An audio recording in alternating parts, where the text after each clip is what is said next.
Ayun, pwede. Okay, sige. So let's start our lecture on solving trigonometric equations.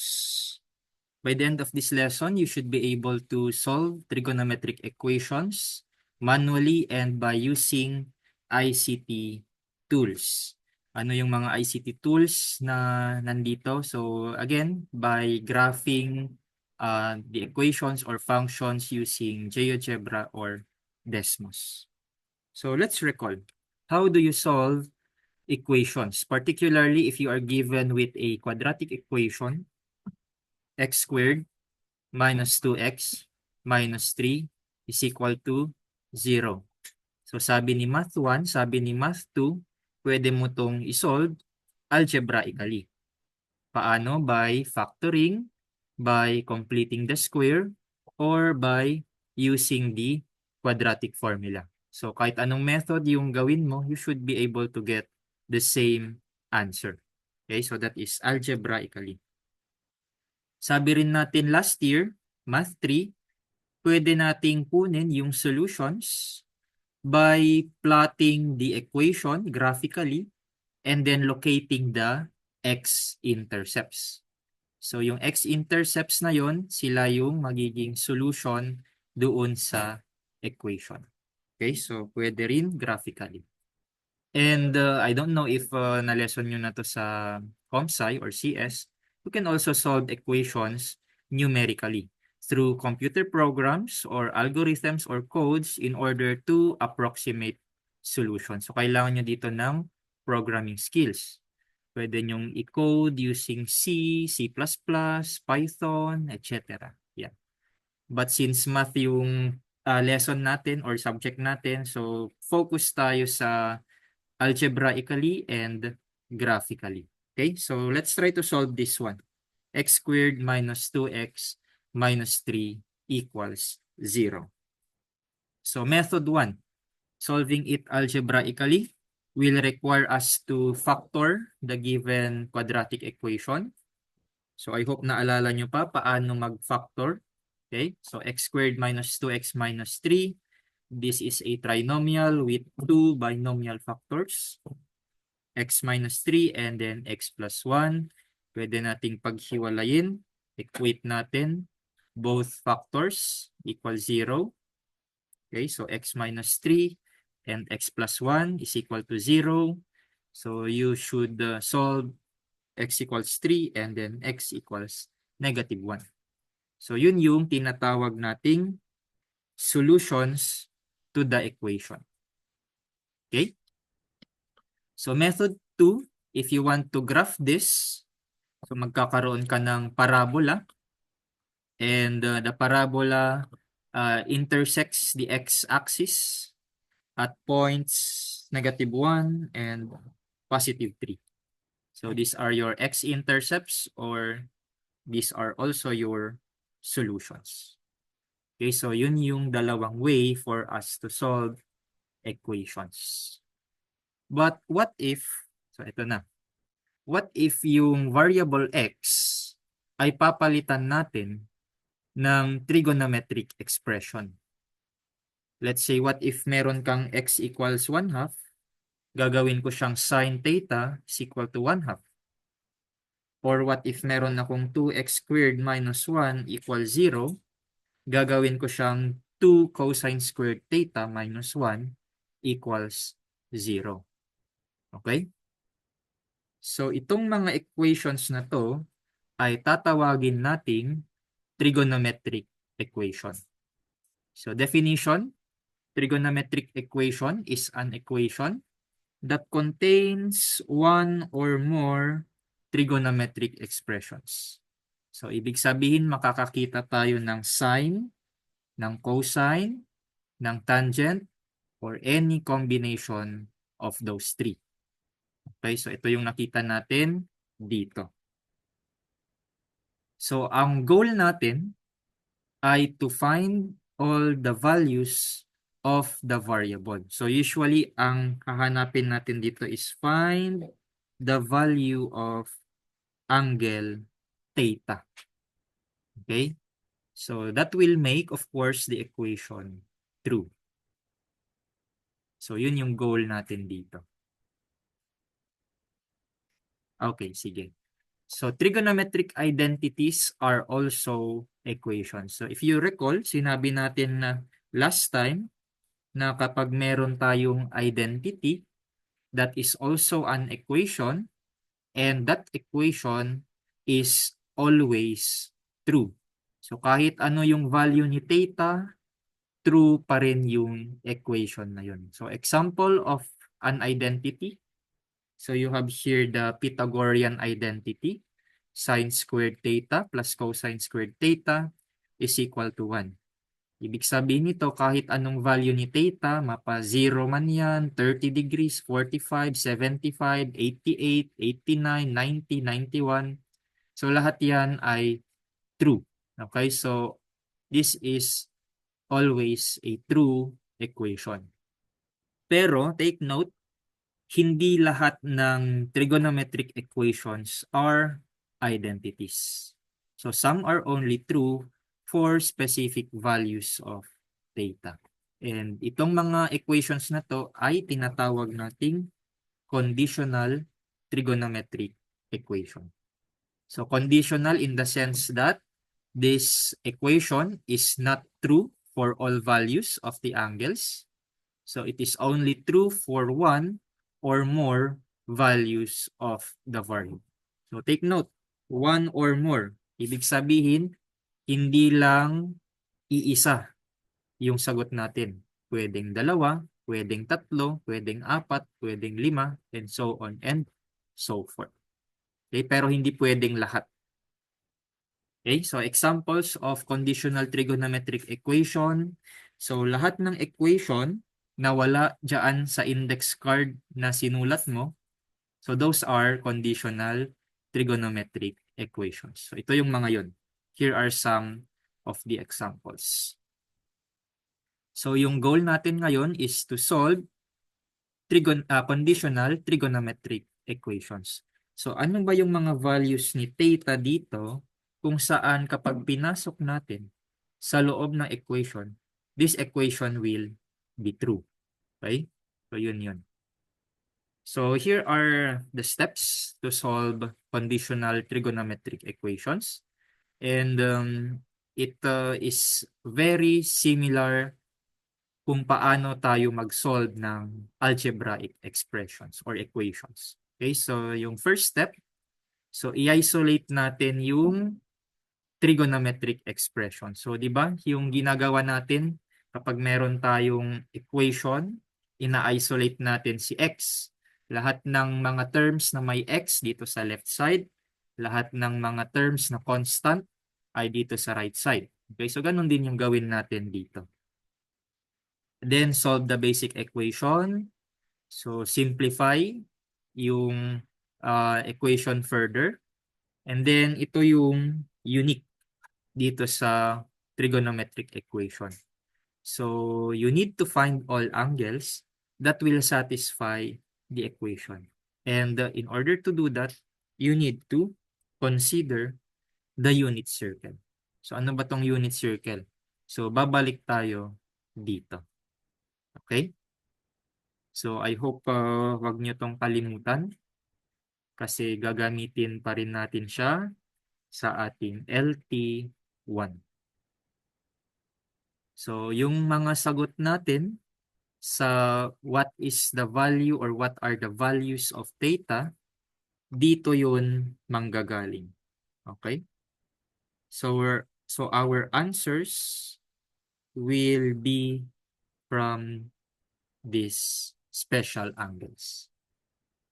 So, dito lang. So, kung wala dito, yung sinagot mo, wrong na yun. Okay, so dito ka lang mamimili. Pero again, hindi ito ibibigay sa exam. So, you need to be familiar with the patterns, yung mga special angles na nandito sa unit circle. So, kapag sinabi kong sin theta is equal to 1/2, ano yung value ni theta? Please type sa chat box yung ating sagot. So what is theta when sin theta is 1/2? O gamit itong unit circle. Theta is Natulog na ang graviton. 30 degrees, yes, that's one answer. Or that is pi over 6. So, pwedeng radians, pwedeng degrees. Kayo nang bahala. Basta same, no? What else? Meron pang isa. Dalawa yung sagot dito. So, sin theta is also 1/2 kapag theta ay 150 degrees. Okay? So, dalawa yung sagot. So, it's either 30 degrees or 150 degrees. So, this is pi over 6 or 5 pi over 6. So, sign is positive in the first and second quadrant. Okay, sige. So, ganun.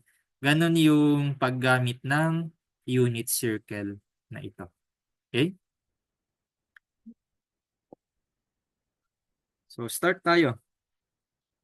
Example 1. Ayan. So, 2 sin theta minus 1 equals 0. So, again, take note. Yung range na i-consider lang natin ay from 0 to 2 pi. So, yung sagot ninyo dito ay hindi dapat lalagpas sa 0 and sa 2 pi. Or kapag you are working with degrees, this is from 0 to 360 degrees.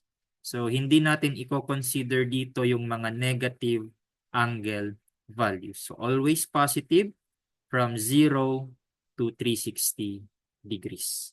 Okay, so ano yung first step natin kanina? So, isolate the trigonometric expression. So, nasaan ba yung trigonometric expression dito? So, the first term. Okay, so isolate natin. So, ilagay lang natin sa left side. And then, yung hindi trigonometric expression, which is negative 1, ilagay natin sa kabila. So, transpose. So, magiging positive 1. Okay? And then, simplify. Ayaw natin si 2. Tanggalin natin. So, divide both sides by 2. So, cancel, cancel. Sin theta is equal to 1/2. And nasolve natin to kanina. So, theta is 30 and 150 degrees. Okay? So, yan yung sagot. Tama ba tayo? Yes.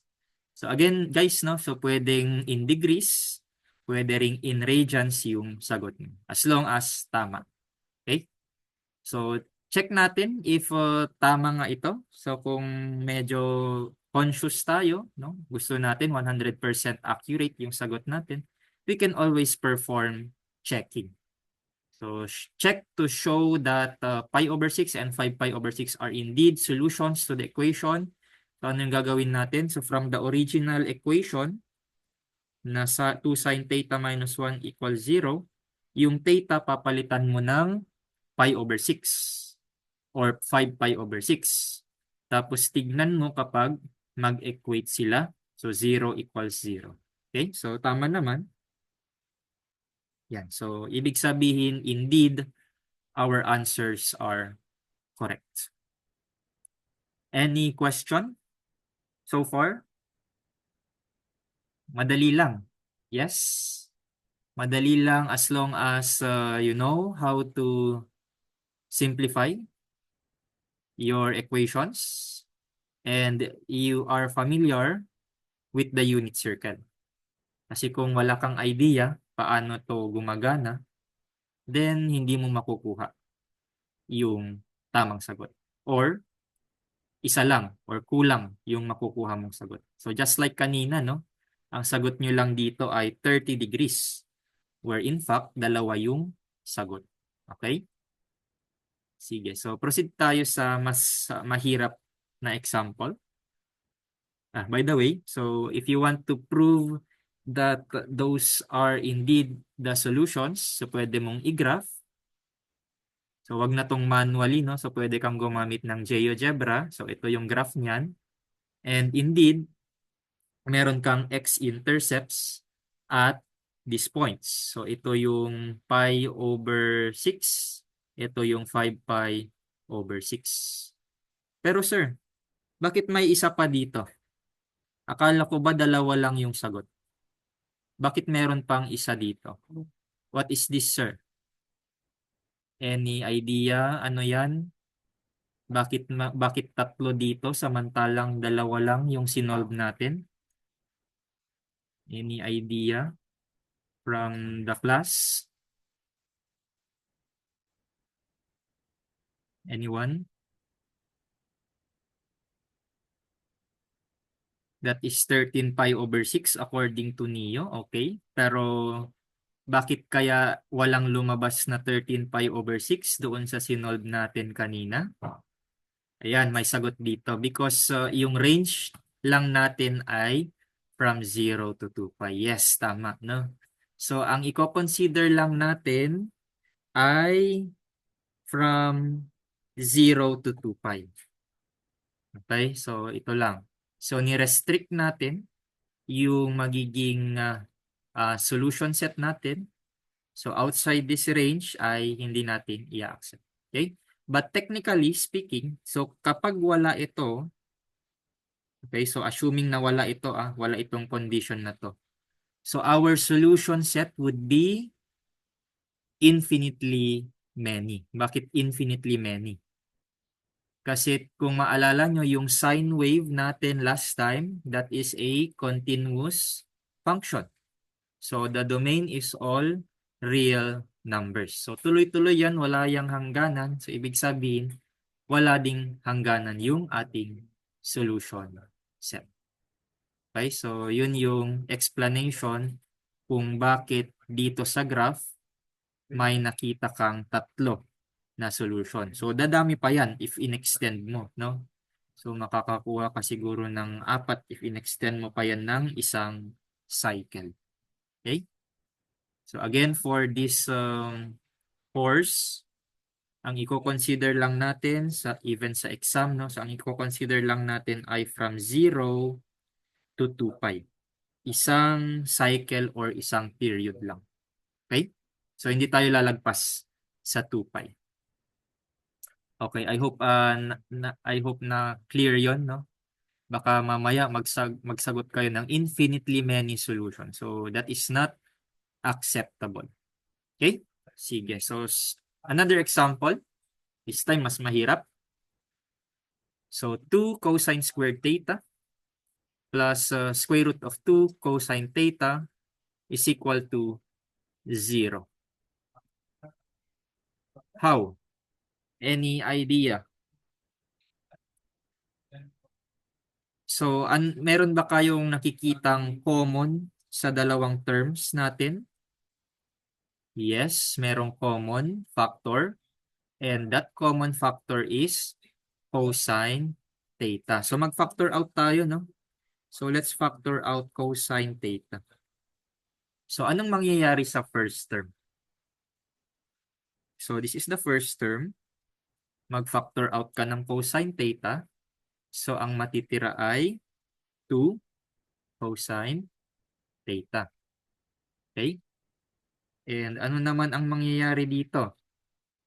So, magiging square root of 2 na lang siya. Okay? So, this is equal to 0. So, there are two factors. So, the first one is this. The second one is this. So, we can separate them and equate each to 0. So, cosine theta is equal to 0. That is the first factor. And the second factor, 2 cosine theta plus square root of 2 is equal to 0. So, simplify muna natin ito. Okay? So, transpose yung constant. So, 2 cosine theta is equal to negative square root of 2. Divide both sides by 2. So, matitira cosine theta is negative square root of 2 over 2. May nag-chat. Basahin natin. Ayun. So, may sagot si Denise. Tignan natin kung tama, no? So, dito muna tayo sa left part. Kailan ba magiging 0 si cosine theta? So, theta is pi over 2 and 3 pi over 2. Okay, kapag 90 degrees and 270 degrees. So 0 yung value ni cosine doon. So this is pi over 2 and 3 pi over 2. Okay, so I think wala naman na, no? Wala na. So dalawa lang. Okay, sige. How about yung sa kabila? Kailan magiging negative si cosine? So negative si cosine saan? In quadrant 2 and in quadrant 3. Okay, so anong value sa quadrant 2 and anong value sa quadrant 3? So sabi ni Denise ay 3 pi over 4 and 5 pi over 4. So 3 pi over 4, so that is 135 degrees. And 5 pi over 4, or that is equivalent to 225 degrees. So tama, no? So second and fourth quadrant. So ibig sabihin, ilan yung solutions natin dito? So we have 4 solutions, pi over 2, 3 pi over 2, 3 pi over 4, and 5 pi over 4. So those are our 4 solutions. Yan, tama. Tama tayo, yes. So again guys, kailangan nating i-memorize ito. Hindi siya given sa formula sheet doon sa exam. Ang ibibigay lang sa formula sheet sa LT1 ay yung mga trig identities. So wala itong unit circle. Okay? So again, if very conscious tayo sa mga sagot natin, gusto natin perfect, so pwede nating i-check. Okay? So check natin isa-isa by substituting each value sa original equation. So dapat maging 0 equals 0 sa dulo. So may tanong siguro kayo, kailangan bang every time sir ay magche-check kami ng solution kung tama? So ang sagot ko doon is not all the time. Okay? So later on, meron tayong mga specific examples kung saan required talagang i-check. Sige, so ano ba yung mga examples na yun, sir? Kailan ba kami required mag-check ng solution? So ito na, sabihin ko na. Kapag yung given na equation ay merong fraction. And yung fraction na yon sa denominator ay merong trigonometric expression. Okay? So doon nyo kailangang i-check yung mga nakuha nyong sagot. Pero for this simple examples like quadratic, no? So hindi mo na kailangang i-check. As long as you are confident na tama yung pagfa-factor mo dito. Okay? So no need to check isa-isa. Sige, so mamaya yung example na yun na kailangan nating mag-check. Sige. So proceed tayo sa, ayan. So by the way, if you do the graph, so makikita mo nga na 4 yung sagot. So ito yung 4 na nakuha natin kanina. Okay? Sige, so pahirapan pa natin. Sine squared theta minus 2 sine theta minus 3 is equal to 0, where theta is again from 0 to 2 pi. So ano kaya yung pwede nating gawin dito? So ano yung ka-look-alike nito? So parang kamukha nito ay isang quadratic equation. Bakit ko yun nasabi? So if we let x equals sine x or sine theta, okay? So ano yung mangyayari dito? So again, papalitan ko yung sine theta ng x. So my equation will become x squared minus 2x minus 3 equals 0. This is a quadratic equation. You can do factoring, you can do completing the square, you can do quadratic formula. But the simplest one will be factoring. Okay, so ano yung factors ng quadratic equation na to? So you have x, uy, may sagot na agad si Neo, sige. X minus 3 and x plus 1 equals 0. Okay, so this is x minus 3 equals 0 or x plus 1 equals 0. So this gives us x equals 3 and x equals negative 1. Pero hindi pa tayo tapos. Kasi ang gusto nating isolve ay si theta, hindi si x. Ayaw natin kay x. So ano yung gagawin na natin? So si x, palitan natin ng sin theta. Okay, kasi ito yung sinulat natin kanina, no? So ibalik natin. So magiging sin theta equals 3 and sin theta equals negative 1. So dalawa, no? Sige, dito muna tayo.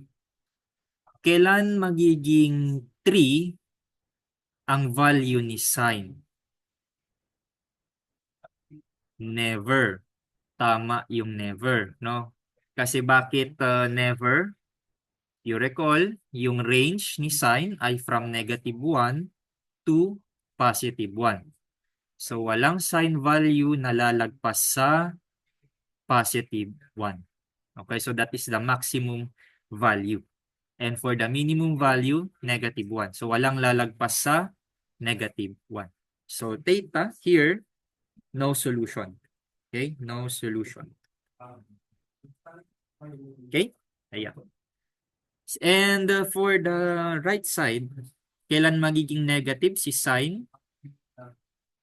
Kapag nasa negative y-axis tayo, which is, anong angle ito? This is negative. Hindi siya negative. That is 3 pi over 2. Okay, so the angle is 3 pi over 2. Or this is 270 degrees. Sa boson kanina may nagsagot ng negative 90 degrees. So ito yung kinonsider niya. Okay, so this is negative 90 degrees. Technically, tama. Tama yung negative 90 degrees.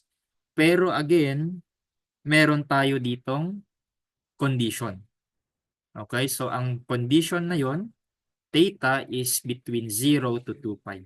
Okay, so hindi pwede yung sagot na negative 90 degrees. So kung tatanggalin mo to siguro, then i-accept natin yung negative 90 degrees. Okay? So yun yun. Yun yung explanation.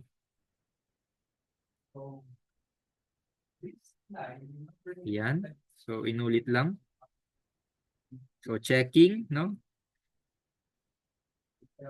And then graphically, yes, tama. Isa lang yung sagot natin. Okay. Example 4. Yan. Mabilis tayo ah. Sige. So this time, dalawa yung ating expression. Meron kang sine, meron kang cosine. So hindi mo pwedeng basta-basta i-add or subtract. Kasi for example, yung x at y, pwede mo ba yung i-combine? Hindi pwede. Okay, so ganun din sa sine and sa cosine. Hindi mo pwedeng i-combine. So ano yung gagawin mo? How will you simplify this equation?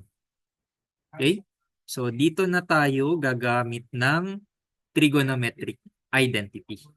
Okay?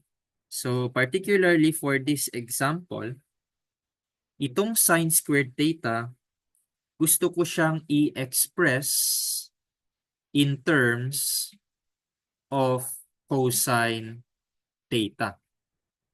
Okay, so paano ko kaya i-express ito in terms of cosine theta?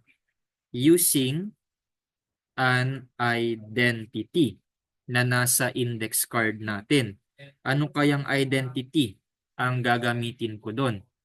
So sabi ni Neo, gagamit ako ng Pythagorean identity. Okay? So Pythagorean identity, sabi natin sine squared theta plus cosine squared theta is equal to 1. So ano ngayon si sine squared theta? So sine squared theta is equal to 1 minus cosine squared theta. Okay? So, pwede nating palitan ito ng 1 minus cosine squared theta. Okay? If ginawa natin yon, so ito yung kalalabasan. Okay? So, I hope clear yung reason kung bakit naging ganito sa second line ng solution natin. Okay? So, starting from here, so pwede nating i-expand pa or i-further simplify. So, distribute natin yung 3. So, 3 times 1 is 3. 3 minus cosine squared is negative 3 cosine squared. And then copy the remaining terms. Combine like terms. 3 plus 1 is 4. Okay? And then copy. Copy. Gusto ko yung leading term ko ay positive. So, I will divide or multiply both sides of the equation by negative 1. So, magiging positive ito. Magiging positive din to. And magiging negative ito. Okay? And then, ano yung ginawa natin from here? Anong technique? Bakit siya naging ganito? Anong ginawa natin? This is a quadratic equation. So, we factored out the terms. Okay? So, ang factor out natin is 3 cosine theta plus 4 times cosine theta minus 1. Again, if hindi nyo siya madiretso, so pwede naman tayong mag substep, no? So magle-let tayo. So let x is equal to cosine theta. Then from here on, magiging 3x squared plus x minus 4 equals 0. Then factor out mo. So 3x x plus 4 minus 1 equals 0. Then separate 3x plus 4 equals 0. X minus 1 equals 0. So, x equals negative 4/3. X equals 1. So, ganun din dito. So, cosine theta is equal to negative 4/3. And cosine theta is equal to positive 1. Okay, so pwede kang magganon kung naguguluhan ka dito. Okay? So, from here, what is theta? What is theta if cosine theta is negative 4/3? Ang negative 4/3 ay in decimal that is negative 1.333, tama ba? So lumagpas ka na sa negative 1. Ibig sabihin out of range na to. So theta, so no solution. Kasi lumagpas na siya sa range. Okay? So x ito. And how about for cosine theta equals 1? So kailan magiging 1 si cosine? If theta is 0 or 90 degrees. Oh, ito na naman. So again, please review your unit circle. So cosine theta is 1 when theta is 0 degrees or 0 radians. So theta is 0. Okay, so yan yung ating sagot. So isa lang. Isa lang yung sagot natin kasi yung kabila ay no solution. Okay? Ayan. So isa lang. So again, we can always do the checking to check if tama nga yung nakuha nating value. So any question with example 4? So if meron kang nakita na expressions na hindi pareho, so ibig sabihin may sine tapos may cosine. So as much as possible, you want to express the other function in terms of cosine or in terms of sine. So ibig sabihin, lahat ay dapat cosine or lahat ay dapat sine. Okay, so ganun yung technique natin.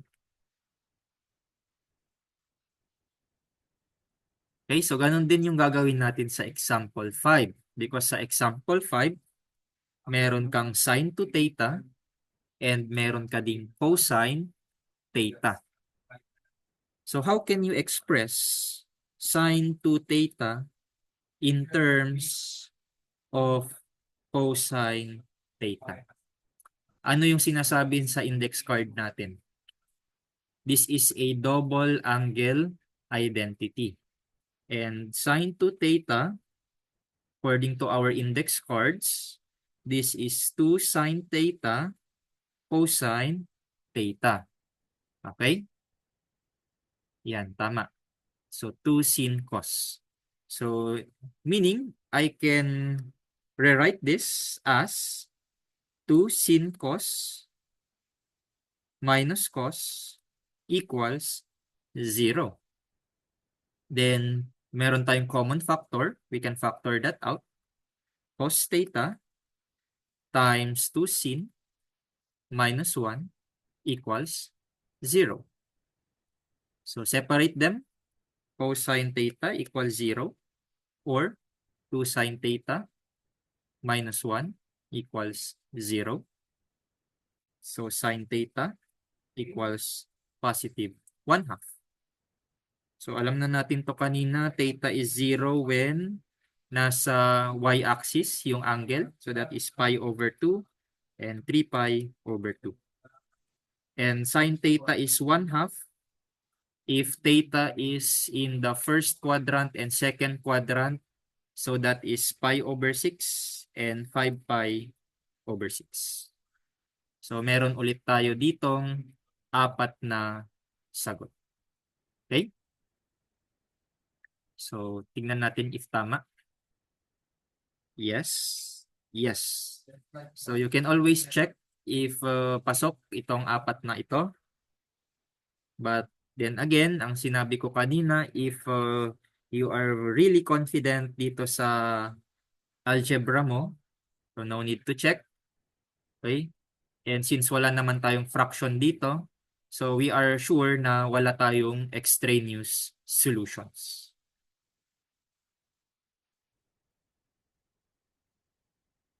Okay, practice exercises. So, ano sa tingin nyo ang mahirap dito? Number 3. Kasi 4 yung terms. Okay, sige, tingnan natin yung number 3. So, how do we simplify an equation wherein meron kang 4 terms? So, ano yung pinag-aralan natin ng Math 2? We can always do groupings, no? So, i-group natin yung terms. So, let's say magka-group yung first and second term, tapos magka-group yung third and fourth term. Okay, so ganyan. Check natin kung may mapapala tayo dito. Okay? So, for the first group, ito. Ano yung pwede nating gawin? Pwede tayong mag-factor out ng cosine theta. Okay, sige, gawin natin yun. So, cosine theta, factor out. The first term becomes sine theta. The second term becomes -1. Okay? Sige. Then, since yung second group, wala naman na tayong ma-factor out dito. So, I write it as is. Okay? Sige. What else? After this, ano yung gagawin na natin? So, first group, second group, both groups, ano yung common sa kanila? Meron silang common na factor, which is sine theta minus 1. Okay, so I can factor out the common factor once again. So, pag ginawa natin yon, so sine theta minus 1, then the first group, ito magiging cosine na lang. Then the second group, ito magiging plus 1. Okay? So, this is equal to 0. So, hence, meron tayong na-extract na 2 factors. So, sine theta minus 1 times cosine theta plus 1 is equal to 0. So, we can separate these two. So, dito tayo sa taas. So, sine theta minus 1 equals 0 or cosine theta plus 1 equals 0. So sine theta is equal to positive 1 or cosine theta equals negative 1. So sine theta is 1 when theta is pi over 2. Okay? Hindi pwede yung 3 pi over 2 kasi magiging negative na siya. Okay? And cosine theta is negative 1 when theta is 180 degrees or this is pi. So dalawa yung sagot natin. So theta is pi over 2 or theta is pi. Okay? So 90 degrees and 180 degrees, yes, that is also acceptable. Kung saan kayo mas komportable, kung sa degrees or sa radians, as long as pareho tayo ng nakuhang final answers. Any question here sa number 3? Yung number 2 and number 1, i-upload ko yung solutions. But again, sana before nyo i-check yung solutions, so kindly solve it muna on your own. Okay, so mas maganda kasi yun. Unlike yung tinitignan nyo lang yung sagot or yung solution. Sige, so last example for today. Itong set 2 yung medyo mas mahirap, no? So ito na yung sinasabi ko na we need to check kapag yung solutions na makukuha natin ay indeed tama or mali. Sige, so let's do number 2. So meron tayong equation dito sa left side, meron tayong fractions. Okay, so dito muna tayo sa left side. Fraction minus fraction. Yung dalawang fractions na ito, same denominator. So what can I do to these two fractions? Chat box. Ano yung gagawin ko sa fraction na yan? We can combine them directly. Yes. So we just copy the common denominator. So the common denominator is cosine squared theta. So we subtract the numerators. So this is sine cubed theta minus sine squared theta. Next step. Ano na ang gagawin natin? Numerator. What is common to both terms? Pwede tayong mag-factor out ng sine squared theta. Okay, sige. Gawin natin yon. So, sine squared theta. So, ano yung matitira? So, that is sine theta minus 1. Okay? So, divided by cosine squared theta. Next step. Ano pa kaya ang pwede nating gawin dito? Take note, meron tayong denominator. Pythagorean identity po pwede. Pero ang iniisip ko dito is that si sine squared theta over cosine squared theta, pwede ko siyang isulat na ganito. Bakit ko siya ginawang ganyan? Because itong sine over cosine, this is tangent squared theta. Okay, so gawin natin to. So tangent squared theta times the quantity sine theta minus 1. Okay, so yan yung ating left hand side. Okay, so that is left hand side. Okay, so i-rewrite natin, no, yung ating equation. So considering ito na yung magiging left side natin. So tan squared theta times sine theta minus 1 is equal to sine theta minus 1. Okay? Next step.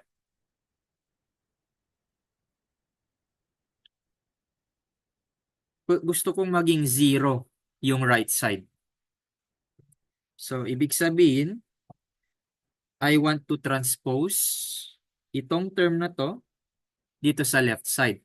para maging 0 sa right. Okay? Ginawa ko yon. So that is tan squared theta sin theta minus 1 minus the quantity sin theta minus 1 equals 0. Okay? And then, meron tayong common factor, okay, which is sin theta minus 1. Factor out natin yun. So, ang matitira ay tan squared theta minus 1 equals 0. Okay, yan. Then, separate them both. So, sin theta minus 1 equals 0. So, therefore, sin theta is equal to 1. And then, dito sa kabila naman, this is tan squared theta equals 1. So, get the square root. So, tangent theta is plus minus the square root of 1, which is 1. Okay? So, dito tayo sa left muna. Kailan magiging 1 si sine? If theta is 90 degrees. And kailan naman magiging positive 1 si tangent? Or negative 1 si tangent? Ibig sabihin sa lahat ng quadrant po pwede. So, positive 1 siya sa first and third quadrant. Negative 1 siya sa second and fourth quadrant. So, those are pi over 4, 3 pi over 4, 5 pi over 4, and 7 pi over 4. Okay? So, yan yung mga angle values natin. Now, ilan ba yung sagot natin so far? So, 1, 2, 3, 4, and 5. Okay? Pero, maaaring isa dito sa kanila ay extraneous solution. So, we need to check for extraneous solutions. Paano? Again, by substituting yung mga nakuha nating angle values sa original equation. So, start tayo dito sa 90 degrees. So, i-substitute natin sa ating original equation. Okay? So, what is sine 90 degrees? That is 1. 1 cube is 1. See, 1 times 1 times 1, that is 1. That is 1 over, what is cosine 90? Cosine 90 is 0. 0 squared is 0. 1 over 0 ay, ano ba siya? 1 over 0 is undefined. So, magiging undefined yung left side mo if theta is 90 degrees. So, ibig sabihin, this is an extraneous solution. So, hindi siya included sa final answer natin. Okay? So, you can also check itong natitirang 4, pero na-check ko na kanina, and these are indeed solutions. Okay? So, ito lang yung matatanggal, yung 90 degrees. Okay? So, meron lang tayong 4 na final answers. So again, very important yung checking, especially if you are dealing with fractions. Pero kung wala namang fractions, then no need to check. As long as you are confident and you are accurate with your answers.